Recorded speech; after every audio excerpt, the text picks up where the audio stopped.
So today our discussion is about a quotation.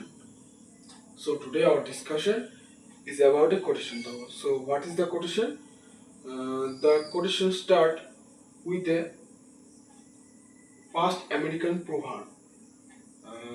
It says, "Don't judge a book by its cover." তো এখানে বলছে, এখানে একটা quotation দেওয়া হয়েছে, কোথা থেকে নেওয়া হয়েছে? অ্যাকুরেট থট থেকে নেওয়া হয়েছে। সো কোটেশনটা কি বলা হচ্ছে? ডোন্ট জাজ এ বুক বাই ইটস কভার। তো আমরা যদি একটা লাইনকে দেখি, সেই লাইনের কটা মানে হয়? সাধারণত আমরা একটা মানেকে দেখি, কিন্তু যখন আমরা একটা কোটেশনকে নির্বাচন করি, তখন এখানে একটা কোটেশনকে নির্বাচন করা হয়েছে, সেই কোটেশনটা তুলে ধরা হয়েছে, তখন সেই কোটেশনের কিন্তু আমরা দুটো মানে দেখি। সেই কোটেশনের কিন্তু আমরা দুটো মানে দেখি।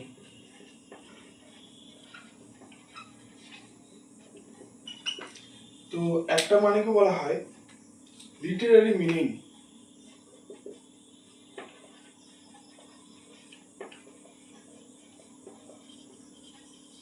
একটাকে বলা হয় লিটারারি মিনিং।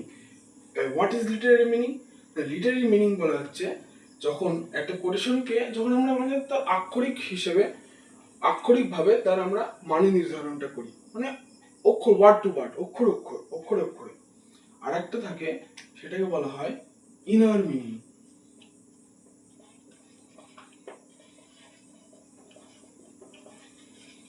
একটাকে বলা হয় লিটারারি মিনিং, আর একটা বলছে ইনার মিনিং। ইনার মিনিংটা কি? ইনার মিনিংটা হচ্ছে এই যে একটা কোটেশন, এই কোটেশনের মাধ্যমে লেখক বা অথর বা দ্য ন্যারেটর আমাদের সামনে কি উপস্থাপনা করেছেন। তো আজকে আমরা সেটাই দেখব। তো আর একবার আমরা দেখছি, কোটেশনটা হচ্ছে ডোন্ট জাজ এ বুক, একটা বইকে কখনোই বিচার বা বিবেচনা করো না বা ইটস কভার, তার উপরের মলাটটা দেখে। কভার বলতে আমরা কি বুঝি? মলাট। তো আমরা যদি একটা বই দেখি, এই হচ্ছে একটা বই, তো এটা একটা বই, উপরে কি এটাকে বলা হয় মলাট। এই যে মলাট, উপরে একটা মলাট আছে। তো বলছে এরকম একটা বইকে বা যে কোনো একটা বইকে কখনোই বিচার করো না তার উপরে থাকা এই মলাটটার উপর দেখে। ঠিক আছে, এটা গেল তার লিটারারি মিনিং। এবার এখানে তো একটা, আমরা কি বললাম, একটা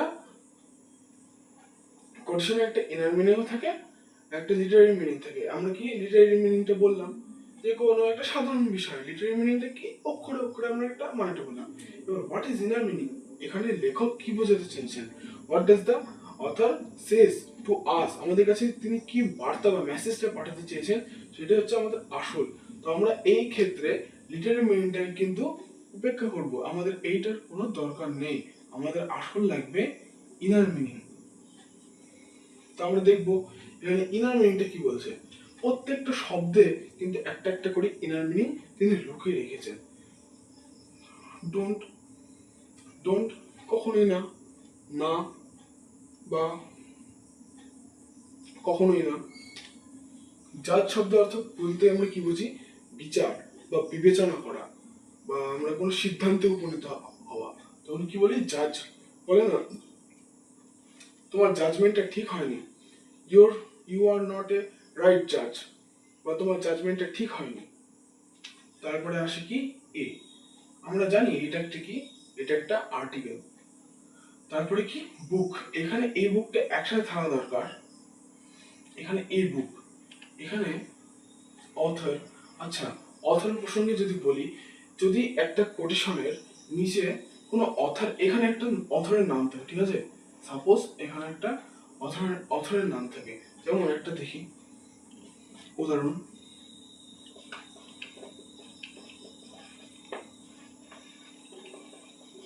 কি ইগো ইজ দ্য এনিমি, এটার অথরকে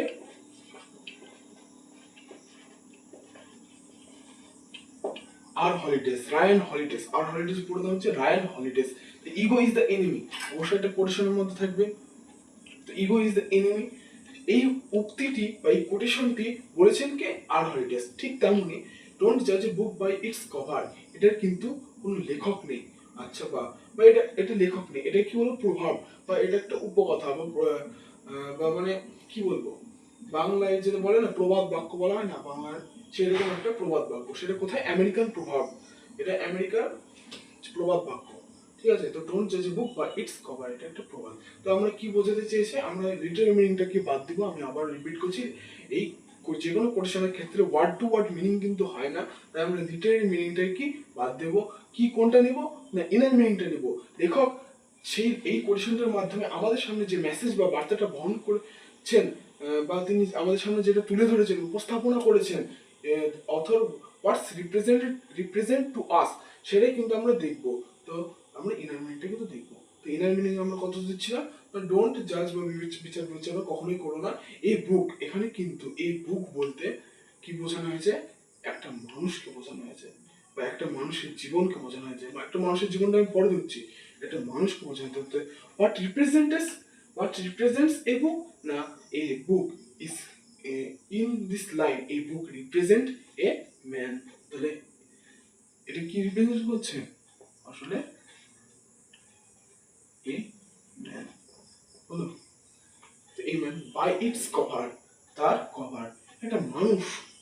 এই বুকের একটা বইয়ের, সাপোজ একটা বই, তার যেমন একটা কভার থাকে, একটা মানুষ, একটা রক্ত মাংসের গড়া মানুষ, তার কি থাকে, তার আউটফিট, তার পোশাকটা থাকে, তার পোশাক পরিচ্ছদ, তার আচার আচরণ, তার বিহেভিয়ার, তার মানে কি বলবো, তার স্টাইল, চলাফেরা, হ্যাঁ, প্রত্যেকটার কিন্তু তার কি, এগুলো কি একটা মানুষ, একটা বইয়ের যেমন এগুলো কভার, একটা কভার থাকে বা মালার থাকে, ঠিক তেমনি একটা মানুষের, রক্ত মাংসের গড়া মানুষের, মান হুশ সম্পন্ন একটা মানুষের কি থাকে, তার পোশাক পরিচ্ছদ, তার স্টাইল, তার চলাফেরা, তার কথাবার্তা, তার ভাবভঙ্গি, হ্যাঁ, তার আচার আচরণ, তার বিহেভিয়ার, সবগুলোই কি বলে, সবগুলোকেই তার কভারের মধ্যে পড়ে। তো কভার কি, তার আউটফিট, বিহেভিয়ার,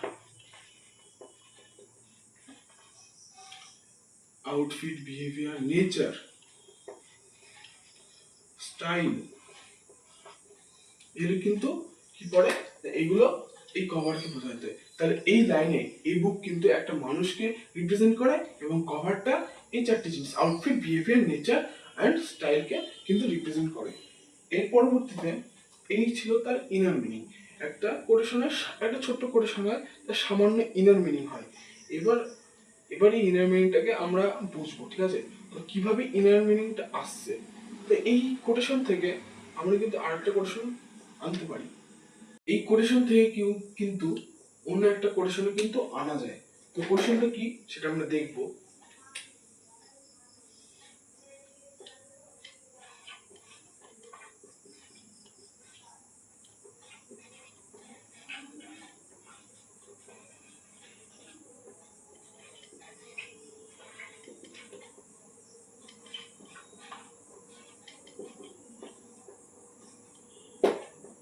কি লিখলাম, ডোন্ট জাজ a man by his outfit, কখনোই কোনো একটা মানুষকে তুলনা করো না বা বিবেচনা করো না তার আউটফিট, তার উপরে পোশাক পরিচ্ছদ, তার আচার আচরণ দেখে।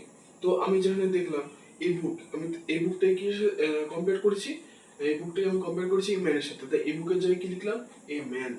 এবার একটা সব থেকে মজার বিষয়, আমরা দেখছি ইট, আর এখানে ইটটাই হয়ে গেল হিজ। ব্যাপারটা কি, তো আমরা জানি ইট সাধারণত কার পাশে বসে, বস্তুর ক্ষেত্রে বা কোনো জড় পদার্থের ক্ষেত্রে। ইট সাধারণত বসে বস্তু, বস্তু মানে তো কি, জড় পদার্থ। ইটটা কার পাশে বসেছে, জড় পদার্থ। জড় পদার্থ কোনটা, কভার। কভার কি, কভারে প্রাণ আছে না, কভারে তো প্রাণ নেই। তাহলে কি, কভারটা একটা জড় বস্তু, তাই কি বসেছে, ইট বসেছে। ইটটা কি একটা প্রোনাউন। তেমনই হিজ, এখানে কেন হিজ বসলো, তো ইটসটা উল্টে হিজ কেন, এখানে কেন হিজ বসবে না, হিজ কেন বসেছে, কারণ এখানে একটা ম্যান আছে, মানুষ আছে, মানুষের কি প্রাণ আছে। তো আমরা পশু পাখি জীব জন্তু হ্যান ম্যান ত্যান, হি, হি এর পজিটিভ তো হিজ, হি এর অবজেক্ট তো হিজ, এখানে অবজেক্ট বসেছে অবশ্য, বাইরের পাশে অবজেক্ট বসে। তো এই ম্যান একটা মানুষ, ছেলে অথবা নারী, আমরা এখানে ছেলে ধরছি তাই হি বসেছি, বা আমরা যদি এখানে মেয়ে ধরতাম তাহলে হাড় বসাতাম। তাহলে এই ম্যান একটা মানুষ, তার কি অবজেক্ট হিসেবে হিস্টে বসেছে, তাই এখানে হিস্টে বসেছে। হ্যাঁ, তারপরে কি, কভার, কভারের সাথে কি আমরা তুলনা করেছি, আউটফিট, এখানে আউটফিটটা দেওয়া আছে, ঠিক আছে? ডোন্ট জাজ a man by his outfits. তো এই কোটেশন থেকে কিন্তু এই কোটেশনটা আনা যায়। বা লেখা যায়।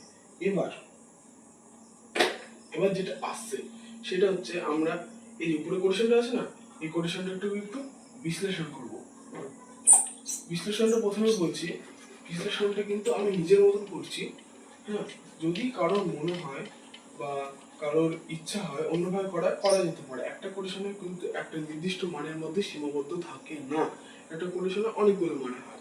যেমন একটা জায়গা থেকে আরেকটা জায়গায় যেতে গেলে একটা পথই প্রযোজ্য না, অন্য অন্য অনেকগুলো পথ আছে, কিন্তু যে যে পথটাকে ভালোভাবে নেয় সে সেই পথে কিন্তু সে জায়গায় পৌঁছায়। তাই ডেস্টিনেশন একটাই ডেস্টিনেশন, কিন্তু পথগুলো আলাদা। The path are different, but the destination is same. তো কি বলছে, the path are different, but the destination is same. তো এখানে এই কথাটাই খাটে। আমি যেটা বলছি সেটাই কিন্তু হবে, তারপর মানে নেয় অন্য একটা মানে হতে পারে। তো এবার যদি দেখি এই বুক, আমরা কিন্তু এই জিনিসটাকে একটু বিবেচনা করবো।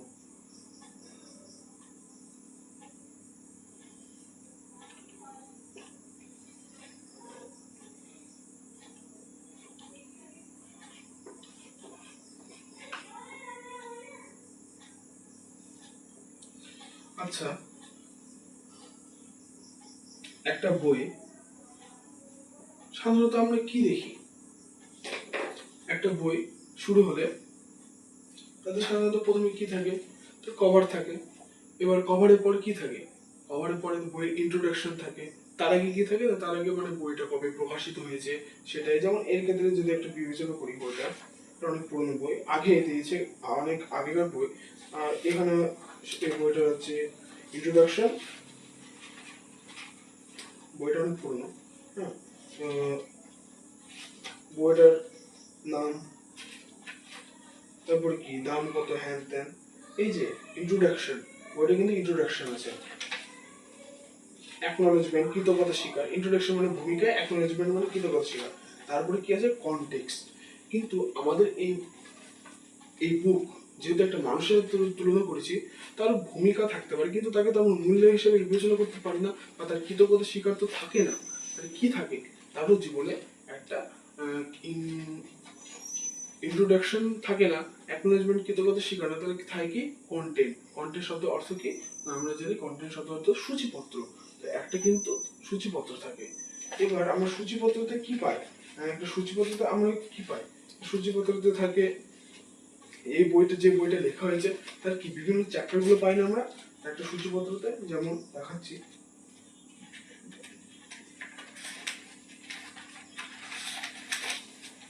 এই যে এটা হচ্ছে সূচিপত্র, কন্টেন্টস। তো এখানে কি লেখা আছে, এগুলো কি একটা একটা করে চ্যাপ্টার চ্যাপ্টার লেখা নেই, একটা চ্যাপ্টার লেখা আছে তার পেজ নাম্বার।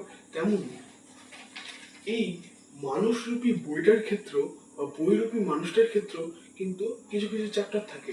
এবার আমরা যেমন পড়ি, তখন কিছু কিছু চ্যাপ্টার আমাদের ভালো লাগে, সেগুলো কি বলি, গুড চ্যাপ্টার। কাদের কাছে, আমাদের কাছে। তাহলে সেগুলো কি, গুড চ্যাপ্টার। যেগুলো পড়তে আমাদের ভালো লাগে আর যেগুলো আমাদের মনের মধ্যে গেঁথে থাকে সেগুলো কি না, গুড চ্যাপ্টার।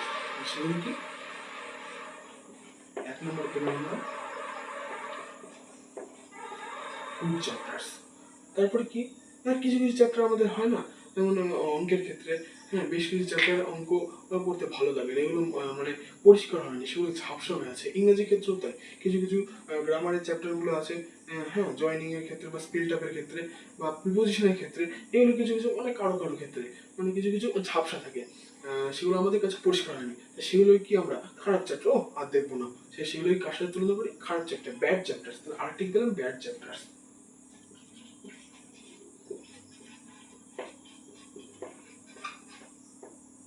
আরেকটা কি থাকে, একটা বইয়ের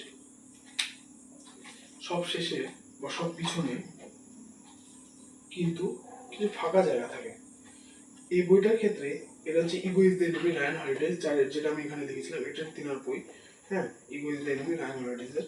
তো এই বইটার ক্ষেত্রে পেছনে একটা কিন্তু ব্ল্যাঙ্ক পেজ দেওয়া হয়েছে, ফাঁকা পেজ। এই পেজটাতে অনেক সময় নোটও লেখা থাকে, নোটস বলে এখানে কাউন্ট বা লেখা থাকে, সেই পেজটা কিন্তু ফাঁকা থাকে। হ্যাঁ, তো এই পেজটাতে কি করতে হয়, যে যে যে রিডার বইটা পড়লো, রিডার কথা অর্থ যে বই পড়ে, আর ন্যারেটর মানে তো লেখক, কথাটা আমরা পড়ে এসেছি। রিডার মানে হচ্ছে যে বইটা পড়ে, এই বইটা পড়ে তার যে আত্মোপলব্ধি, আত্ম চেতনা বা ইন্ট্রোস্পেকশন যেটাকে বলছে, সেটা যদি কিছুটাও হয়, যদি তার অর্জন হয়, সেটা লেখার জন্য এই পেজটা থাকে। কিন্তু লেখক তো লেখেনি, তাই এটা কি একটা ব্ল্যাঙ্ক পেজের সাথে তুলনা করা হয়। তাহলে আর একটা কি জিনিস পেলাম, ব্ল্যাঙ্ক পেজ।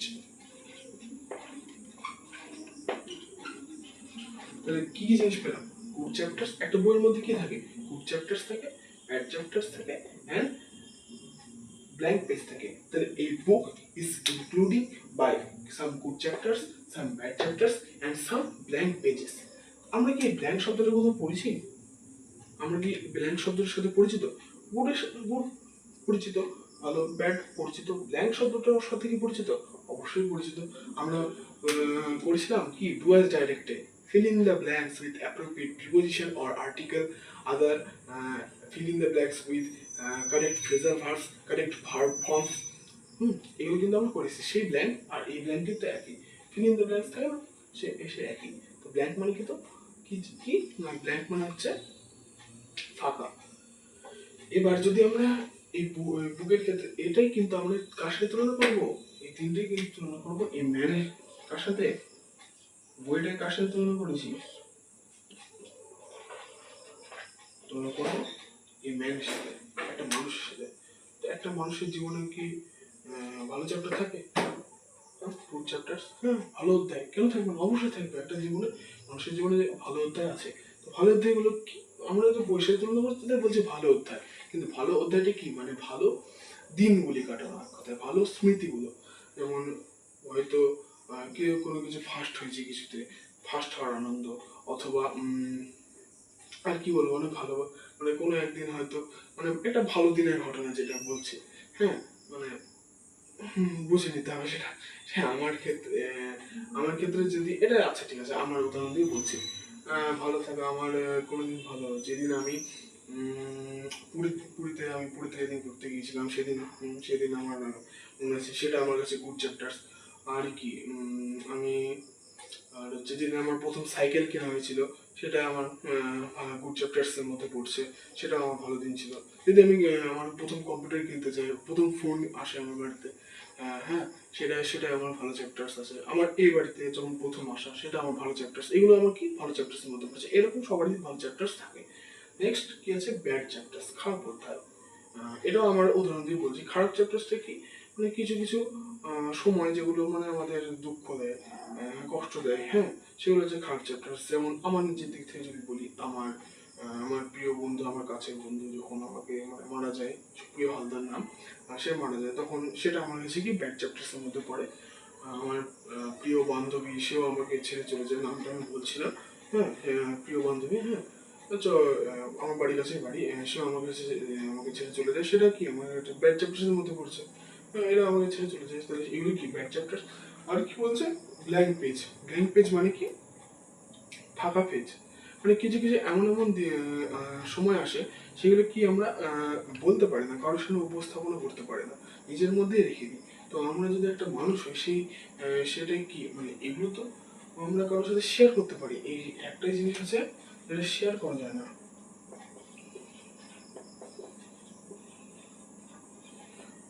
এই ব্ল্যাঙ্ক পেজের মেটেরিয়ালটা আমরা শেয়ার করতে পারি না, ঠিক আছে। ওই জন্য এটা কারোর সাথে বলতে পারে না, তাই সেই পেজটা কি ফাঁকা আছে, হ্যাঁ তাই সেই পেজটা ফাঁকা থাকে। তাহলে ব্ল্যাঙ্ক পেজের ক্ষেত্রে ও সেই অধ্যায়, কোন অধ্যায়কে বোঝানো হয়, যখন আমরা মানে কি বলবো, একটা ডিপ্রেশনের মধ্যে যেমন সাফারিং করি, ডিপ্রেশন বলাটা ঠিক হবে না, মানে কিছু কিছু অধ্যায় যেগুলো আমরা আর চারটে মানুষের সাথে বা আর চারটে কাছের জনের সাথে শেয়ার করতে পারি না, সেগুলোকে কি বলা হচ্ছে, ব্ল্যাঙ্ক পেজ। তো আর কভার মানে তো বলেছি, কভার মানে আমি আরেকবার বলে দিচ্ছি। কভার মানে কি বলা হয়, আউটফিট, বিহেভিয়ার, নেচার আর style. Outfit, what is outfit? Outfit বলতে হচ্ছে তার বাইরে পোশাক পরিচ্ছদ, তারপরে বিহেভিয়ার, আচার আচরণ, নেচার, নেচার মানে আচার আচরণ, নেচার মানে বলে বলে না ছেলেটার নেচারটা রুডি, বিহেভিয়ারটা রুট, বা ছেলেটা খুব শান্ত, ক্ল্যাম, ট্র্যাঙ্কুইল। আর স্টাইল মানে তো চলাফেরা, এটাই বোঝাচ্ছে। তো এটার মধ্যে এটাই ছিল, এটা ছিল অ্যাকুরেট থটের একটা কোটেশন, বা এটা যদি ফার্স্ট পার্ট ধরা হয়, অ্যাকুরেট থার্ডের ফার্স্ট পার্টে এই ছিল একটা কোটেশনের মধ্যে এত কিছু, তো একটা কোটেশনের মধ্যে এত কিছু কিন্তু লুকিয়ে থাকতে পারে, সেটাই কিন্তু ছিল। ঠিক আছে, এটা হচ্ছে সামান্য প্রোডাক্টটা লাগবে।